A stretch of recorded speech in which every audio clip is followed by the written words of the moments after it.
Hey, what's up everyone? It's Joe from Gadgetry Tech, and in today's video, we're going to talk about the ASUS ROG Delta II wireless headset. This is a $230 US wireless headset that works on PC, PlayStation, and other consoles depending on your connection type. And this came across my desk from a pretty interesting scenario. So one of my Discord members, I'm going to call you out, his name is Mikey's. He was an active or is an active participant on some ASUS forums online. And when this headset was announced, he, in fact, reached out to ASUS and suggested they consider me to review the headset. I did get an email from ASUS, and that's how this whole thing kicked off. This is the first product I've covered from ASUS where they sent me something for review as opposed to me purchasing it. My channel is very community driven, both on the recipient side and for how I make content. I'm never going to forget what it's been like to be a consumer trying to find the right product for you, because I'm in a fortunate situation where I have tons of different stuff to play with and try, and I know not every single thing is going to be perfect. So I always try to find stuff that can fit what you're looking for and cover those nuances a little bit. So so the shape of this review is going to get somewhat technical. I'm going to talk about some really unique features with the Delta II because I think some people are actually going to really like this headset. But I did want to thank Mikey's as well as just the community as a whole who have reached out to me in the past to help kind of shape future content and ask for certain things. So now this was sent to me for review, but it won't affect what I say about it either. I do want to disclose that. The purchase links in the description below are generic normal links. I have no affiliate stuff with ASUS. They've been great to work with for my first time working with them, answering technical questions, also asking for technical feedback, but in no way did they ever ask me to say or mention anything specific in this video. They're completely blind to what I'm going to say. They're going to be watching it for the first time along with you all. So I do like that. And then if Amazon ever lists this, I'll have a link in the description below for Amazon, which is a generic affiliate link, and that does support the channel to an extent. So let's talk about what you get in the box, because you have a nice colorful box that has a lot of features on it. So there are two sets of pads. This is to me one of the biggest selling points of this headset because they are different. You have the stock mounted leatherette pads, which gives you more noise isolation. They look a little basic. You know, this is kind of a thinner feeling material. It's not a protein leather, and you know, considering the price, that's kind of normal. No idea how long this will last, but this is common and this helps with noise isolation. So if you're concerned with blocking out, you know, fan noise on your PC or other people in the room, or you don't want them to hear you as much, you would want to stick with the stock leatherette pads. Now, it also comes with these sport fabric pads, which are really lightweight, very plush. I like these more for glasses, and they don't affect bass quality too much. I actually still get almost the exact same sound profile with this pad, which shows you know, how much thought got put into the pad design, because it's really just an isolation or breathability standpoint, without trading off sound quality. It's a minor improvement to me to go with this pad, but to me the trade-offs, just getting the comfort that this brings with the lightweight and how soft it is, I prefer that. Now also in the box, you get, of course, a wireless transmitter. This is a wireless headset, so that's to be expected. It's USB-C, and then it has a USB-C to A adapter, depending on what you're connecting it to. Now, this USB-C adapter can connect directly into a Nintendo Switch. It can also go into a PlayStation 5 or PC or Mac. And then if you have a USB-A port, the A port does also work on PlayStation 5. You can use either connection type. And then, of course, on PC, that's pretty common as well. Now, you get a decent, nice quality braided cable. You know, it's USB A to C by default. So this is what you'll use to charge it, and it does support rapid charging. I think they said like 15 minutes will get you 11 hours of battery life. So if your headset's ever dead because you forgot to turn it off or you left something playing overnight, you can just do a quick top off and go wireless again. Now, another selling point of this guy is there's a 3.5 millimeter TRRS cable, which means you can use this as an analog headset for platforms that may not support it, or maybe you have a different use case. Now, this works wirelessly on PC and PlayStation, but on Xbox, you do have to use a cable. Now, to answer this question, it will sound almost identical with the cable. They actually tune this pretty well from a factory standpoint, and I will touch very much in depth on sound quality later. But just because, let's say you have a PC and you primarily play on PC, but then you occasionally play on Xbox, you can still use the Delta II headset for that and benefit from it. And you can always do some EQ through Dolby Atmos on Xbox, but when this is connected with aux, the analog cable, you can't do any onboard electronics. So if the headset is on in any way, whether it's Bluetooth or wireless, it disables the 3.5mm connection. I was just praying that I could do all three at once, like the older Corsair Virtuoso XT, because I think that is such a cool and unique feature that pretty much no other headset has. Now what it does have is a detachable microphone, which doesn't come attached in the box. You have to install it. And when it was on, if this is muted, you can see the red status light. And there's also a mic label here because you want that part facing forward. That is your pickup pattern. And if you press in, so let's turn this on. I like that there's a switch on it on the left side here. So if I flipped it on, you can see the RGB kick on. It may turn off in a sec depending on what my settings were on the PC. But then you have a volume wheel, an action button, and then there's the switch I mentioned, USB charge, the detachable mic. And then if you look on the right-hand side, you have a separate volume wheel and Bluetooth. And guess what, boys and girls? The Bluetooth is simultaneous with 2.4. There's no hopping back and forth.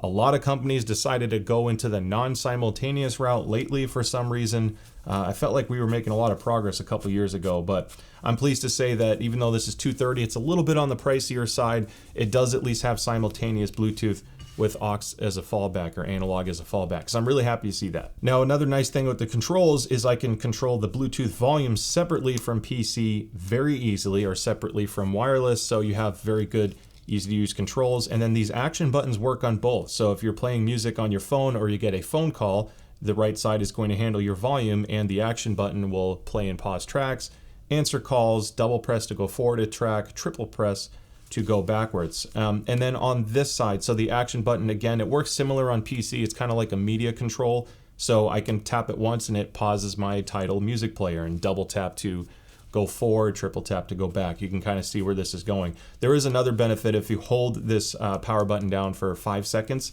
it will turn the RGB on and off. So if you are connected to, let's say, your PlayStation, naturally you're not going to have Armory Crate software running on your PlayStation, and you can still turn that off because it does affect battery life. It's rated at 110 hours with RGB off using the 2.4 gigahertz connection. And if you're only using Bluetooth, then it's rated for over 140 hours. So the battery life is pretty immense. They advertise 24 hours and up with RGB on. I got close to 28 hours, but that was occasionally using the Bluetooth. I didn't always turn Bluetooth on. So in mixed use, even with RGB, you can still expect pretty safely 25 hours and up. Now let's talk about build quality and comfort. And I already mentioned I like these pads more for glasses. This is a very light headset. My scale weighed in at only 310 grams, which is crazy light. And to me, with the lighter clamp force, you can wear glasses with these. They also have a pretty large opening. I'm not gonna lie, at first when I saw the triangular design, I was like, come on, I'm not a fan of the shape ergonomically, but when you look at it from a pad view and not so much the outside, it still fits ears quite well. I'm getting 50 millimeters on the upper opening, a total height of over 60 millimeters, and on the depth it's pretty extreme, closer to 25 millimeters because I have a little lip on this particular ruler. So there's a lot of ample room there. It's again soft and squishy, and because it's light with a very light clamp, this is actually one of the more comfortable closed back wireless headphones I've used. The overall, I think, most comfortable headset I've used in a while is the new Turtle Beach Atlas Air, which is an open back wireless headset. Very different feature set and performance, but this I can still wear and have worn for hours. I've probably put about 30 to 35 hours on this headset because I've had it for several weeks now. Comfort's been no issue whatsoever. This is a pretty traditional headband design, no suspension strap, but because it's so light at 310 grams, this is adequate enough padding and it's breathable. It does have this hard knuckle here, and there's no release on the top for a top pressure, but I do game without my hat, by the way. But again, I didn't feel any pressure points. It really helps that it's so lightweight. I think that makes a big difference, and these buckles never really touched my head either. The other thing I want to point out for build quality is this entire fork system is metal. It's not like a graphite plated plastic. This whole thing is metal. It's very, very solid feeling. You can feel it's actually cold to the touch, and they even have these little labels here so you know exactly what your sizing is. Now, it's very smooth. It also gets quite large. I can tell you this, that this is not meant for tiny heads. I play with it on the smallest possible setting. Maybe I could go one click larger and it would still work okay, but I don't need to go any larger than almost the smallest setting. So if you have a small head, that might be the only thing I can think of as far as fitment goes. But build quality wise, it's super solid. You can see the headband twist. So I feel pretty confident with that. It has full rotation. You can wear it around your neck because it's lightweight. It's not like choking me. So they really did get the ergonomics pretty nice. I think from a design aspect, this is what is going to be polarizing for some people. Now keep in mind, I said you can turn off RGB. So if you don't care for that, you can go with a blacked out look. But this is an unapologetically looking gaming headset. You know, they're not trying to hide that it's a gamer headset. In fact, they even intentionally angled this slightly forward so more of the RGB would show up in stream. So if you're content creator and you're trying to show off the ROG logo or just RGB in general, maybe you have a theme going because you can customize the lighting in Armory Crate. That was intentional. I don't care about the gamery stuff as much. I tend to prefer more of a classic look, but I'm not going to use that to detract from the rest of the headset. As far as the transmitter performance goes, they advertise LC3, they advertise extremely low latency and high range. Now I got about 48 to 50 feet away from my transmitter. That's going through 2 walls down my hall. Now it's not the longest range transmitter I've had, where typically I see a little bit more range on something like the Rig headsets or the Steel series, or even the Odyssey Maxwell had pretty intense range, but 45 feet and up is pretty far away, especially through a couple walls. So I have this thing, I call it the toilet test. It definitely passes there. All right, so to save time, I'm talking to you on the Delta II headset while I'm going to be showing you the Armory Crate software and talk about objective sound quality and sound measurements of this headset, because all of this is going to tie together into one nice,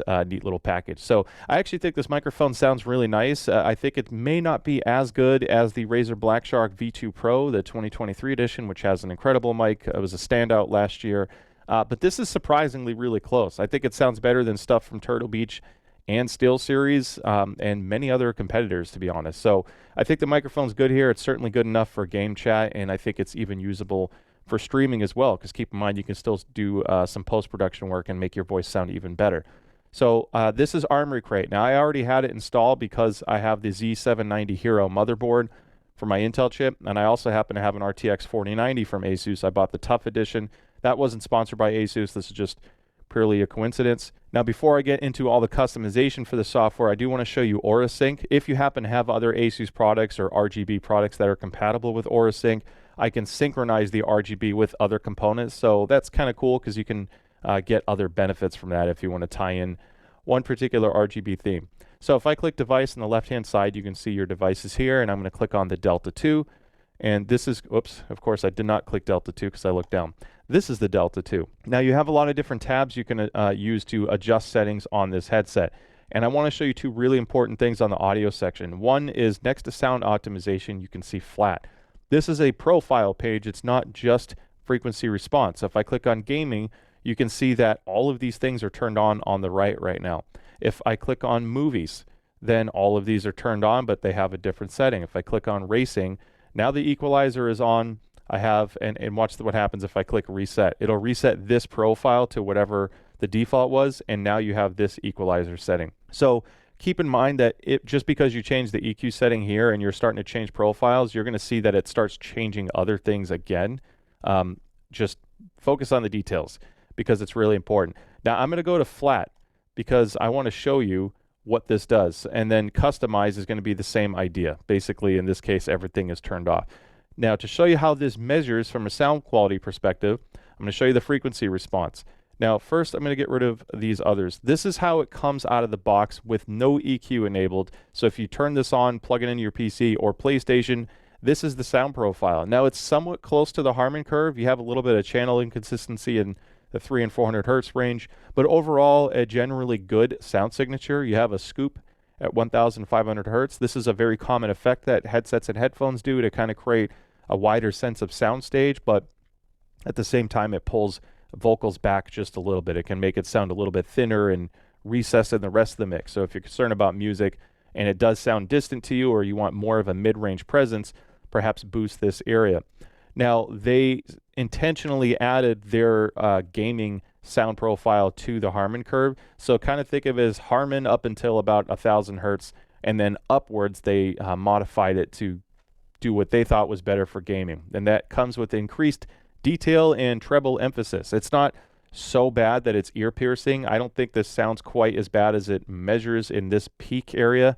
To those who are familiar with measurements, it's actually quite strong, but it wasn't always as sibilant as I expected, which is like a hard S sound. Now, You can change the pads. I mentioned the pads not having a major impact on sound quality. And if I don't make any changes to the EQ, I just swap to the sport fabric pads that I love, you can see it's nearly identical. It certainly puts us in a range that has a minimal difference, and it actually pulls the upper frequencies down a little bit more. And just in case you are using this purely as an analog headset because you like this brand and you want this design, this is what it measures in analog mode, meaning the headset's completely turned off and we're just using a 3.5 millimeter connection. There's more bass. It's actually more bass passive than when it's actually turned on. The mid-range presentation to me is actually a little bit better. You have less of a recess here at 1.5K, and you still don't have that treble spike that I found up top. So I'm really happy with the sound signature out of the box. It's actually quite competitive, and even if you start comparing it to some other models. So I mentioned the Razer Blackshark V2 Pro. I just want to show you what I mean by that. And if I hide these two measurements here, let's change the color so it stands out. The Razer is the green line and the blue line is the Delta II. You can see the Razer has insanely strong bass. They boosted it like crazy, especially in that 150 hertz range, with even more of a recess in the mid-range. This tuning from 1,500 to 5,000 hertz is not too bad. Then there's another recess and a really sharp spike at 8K. And it comes across sharper on the Razer because there's other areas are darker. So if you turn it up a little bit, all of a sudden that 8K treble peak comes in quite strong. So it needs different EQ, but you can see why this being more close to the Harman curve is honestly a really good sound signature out of the box. Now, not to confuse you, I did want to show you a particular measurement in terms of raw measurements, because just by turning EQ on, it actually reduces treble, even if it's set to flat. So this is a raw, uncompensated measurement of the headset in RU. Basically a raw measurement of what you just saw on SquigLink in a slightly different scale on the left-hand side as far as decibels go.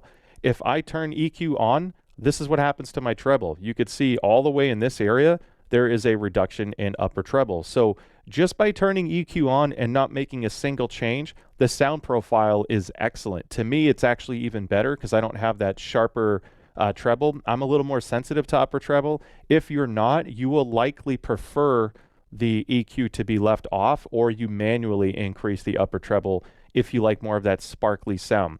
So I just want to point this out because just by turning EQ on, I didn't want you to think that you're still starting at the same sound profile that you would have with it disabled. So we're going to turn it on now because there's some amazing things here. I'm not a fan of the virtual surround. It's still only a 2-channel headset. All of the virtual surround happens through the software. When you connect it to Windows, this shows up as a 2-channel only device. It didn't make a big difference. It didn't necessarily hurt the sound. You can turn, if this was turned on and then I clicked this, now I can simulate hearing these other channels, and there was not really a big difference whatsoever, so I just left it off. Reverb is literally like adding echo to it, and first-person shooters, you definitely do not want that. It might be fun for creating immersion and a wider sound if you turn reverb on, but for like single-story games or single-player RPG type stuff, but I, again, prefer to leave it off. Now, another gotcha is the bass boost. If you turn bass boost on and leave it at 0, you still get a bass lift. It's minimal, but it does add lower frequencies a little bit. I actually liked it on set to 0 for a lot of games because the explosions have more depth and tactility to it. The bass response of this headset is really good, so if you like deeper bass, it's incredibly clean, very low distortion, so it helps with immersion. Now, you have voice clarity, which is basically re-increasing all of those frequencies that were rolled off in the higher frequencies. So if you are doing custom EQ, play with this. Maybe have music playing while you're adjusting this. Turn this up and down, or go to YouTube and watch, live gameplay with no commentary of like Call of Duty or Apex or whatever game you're playing. Then play with these settings to make sure you're happy with the way it sounds before you kind of dial it in. So I'm going to turn this back off.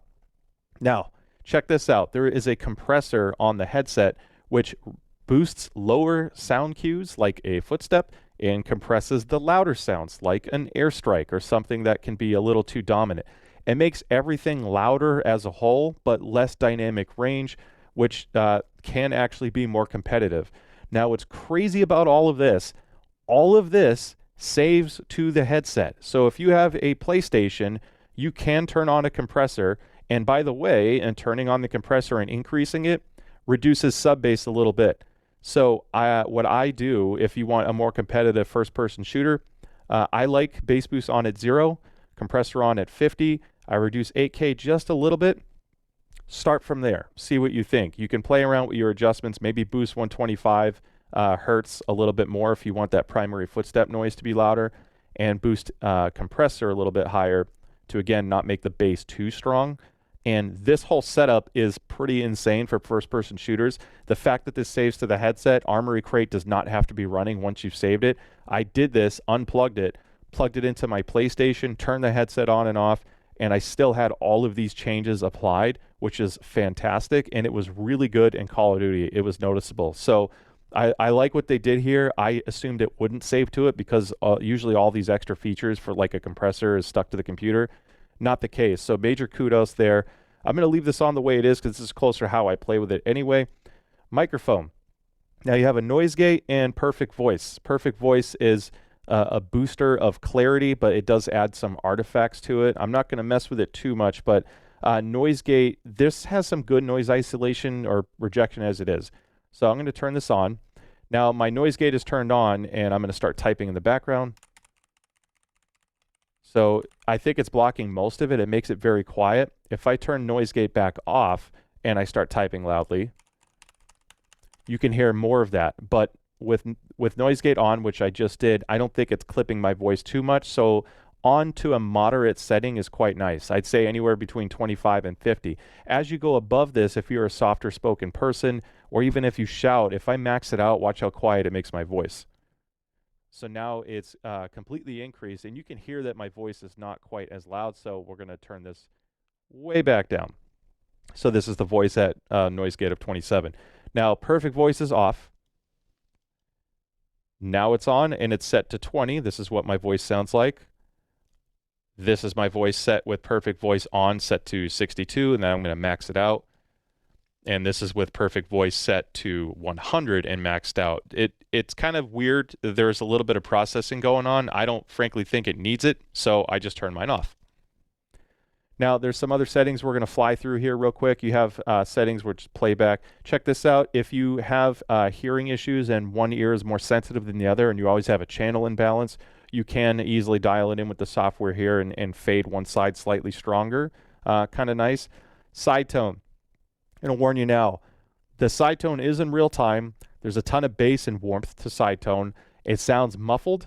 I am not a huge fan of the side tone. I've had to kind of leave it off.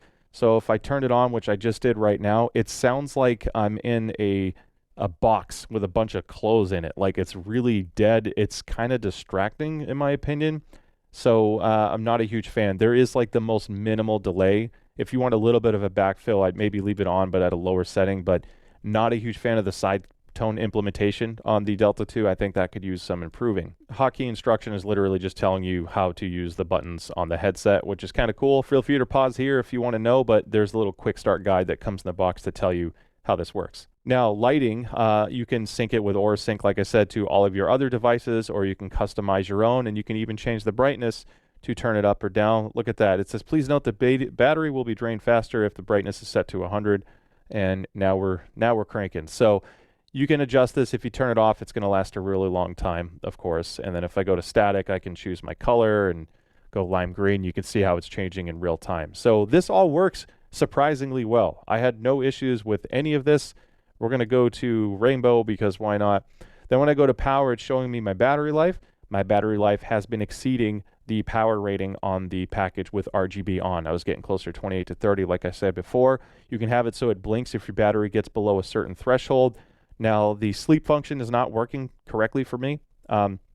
Keep this in mind. If you're the type of person that just takes it off at night and puts it on your desk, the sleep mode doesn't always turn off the headset. I did have it work when there was no transmitter connected, but if the machine like keeps the transmitter in a sleep state and it still has some power, this just stayed on. I let ASUS know. I provided them all the details. It'll eventually get fixed with firmware.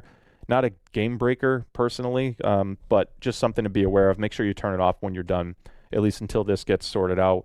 And then firmware update is pretty self-explanatory. And at the time of this review, you can see I'm on version 3.0.0. Okay, so as you can see, there is a ton to talk about and show you on the software side, the customization, the sound profile, and just to summarize the objective sound profile and tie it into how I hear it.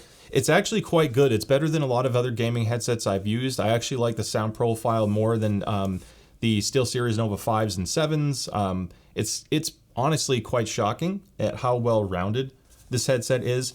So the bass is strong and it actually has a lot of depth to it. It's one of the better bass deliveries I've heard on a sub $250 headset.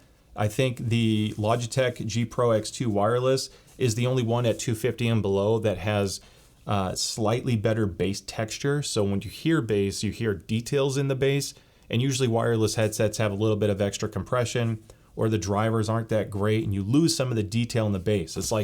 It's a lot of bass, but every kind of bass note sounds the same. This still has a really good wide delivery of bass. It's deep, it's very clear and tactile, there's very little distortion. So it's one of those gaming headsets where even if you are playing a more competitive game like Call of Duty, you can still preserve some of that deep bass to help with the immersion. So when a chopper explodes or you throw a grenade, it sounds more impactful and immersive. But you still hear the details of footsteps and other things going on in the mix, whereas a lot of other headsets, when you push the bass to have that kind of depth, you typically don't have the detail that goes with it. Now these are 50mm titanium coated drivers. That never means everything. Sennheiser uses 40mm drivers on very expensive headphones and they sound incredible, but these drivers do have very low distortion and very good clarity. And I think the tuning is smart. The mid-range scoop, this is kind of like a V-shaped-ish Harman tune headset because the mids are slightly recessed compared to the bass and upper treble, but it's neutral enough where games sound fantastic. Like any game you play, this sound profile is certainly safe enough to sound excellent on games. On the music side, there's a little bit of a coloration because you're going to have slightly recessed mid-range. Acoustic instruments take a little bit of a step back from the bass note of the drum.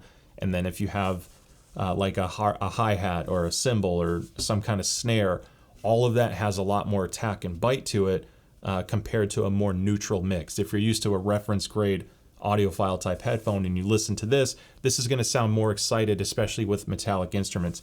Thankfully, just turning on EQ and setting it to flat, which does save to the headset, really tames that, and it makes it an excellent sound profile out of the box, frankly. And then even if you didn't use the compressor feature, which I strongly recommend trying, it's minimal and it's very responsive, so it helps a lot because it's not behind the mix. Creative's compressor on their game DACs tends to be a little slow to react, and that actually makes things harder to play. I was still very competitive with this. This has just the right amount of noise isolation where I blocked out enough PC fan noise while still being very airy and comfortable. That I've been playing a lot of FPS games on this one lately, and it's been really solid there, so I'm super happy with the way this sounds. All right, so I just talked about a ton of stuff. I know I spoke kind of quick. I was a little all over the place, but there's a lot to discuss when you start getting into more expensive headsets. And the more I've enjoyed and used other headsets, the more things start to stand out. I'll be honest, I was completely surprised by this. It's not a knock to ASUS. I want to disclose this. I had lower expectations because typically companies that have this huge portfolio of products, consumer peripherals, gaming, hardware like motherboards and graphics cards, they don't necessarily make the best audio products, historically speaking. So I had lower expectations, but I was thinking like, as long as it's good enough, people are still going to buy it because a lot of people like brand tie-in. This honestly is super competitive with even the audio-based stuff out there, like people that are known to make good audio products. I was really surprised at how performative this was, both in comfort, all the features you want from a headset. This is one of those things where it doesn't blow me away in one particular area. It's not like, holy crap, this just destroyed everything. But when you start really comparing against the whole list, it's never really behind anything by a lot. It's very close, and it's ahead of some things in some areas, but not in an extreme way. So I think the magic with the Delta II is how well-rounded it is, provided the feature set and functions are what you're looking for. The biggest miss for me is the lack of game-to-chat mix, and if it worked wirelessly on Xbox, that would be killer. And if I had any way to customize the sound via a Bluetooth app, because this has Bluetooth, Those few things combined would easily put it as one of the best options, period, under a few $100, because everything else is pretty good. It's the sum of averages here, and that sum just happens to be really good with the Delta II. So with that being said, thank you so much to Mikey's for helping get the ball rolling here. Thank you to ASUS for sending this, and I really hope you found this review helpful. I don't do anything to make money for this. Purchase it wherever you like if you decide to do it. And if you do get one, share what you think. Hopefully I got it right and you're happy with your purchase. Otherwise, thank you so much for the support and watching this video. Don't forget to like and subscribe. I'd love to see you at the next one. Stay safe, and I'll see you next time. Bye.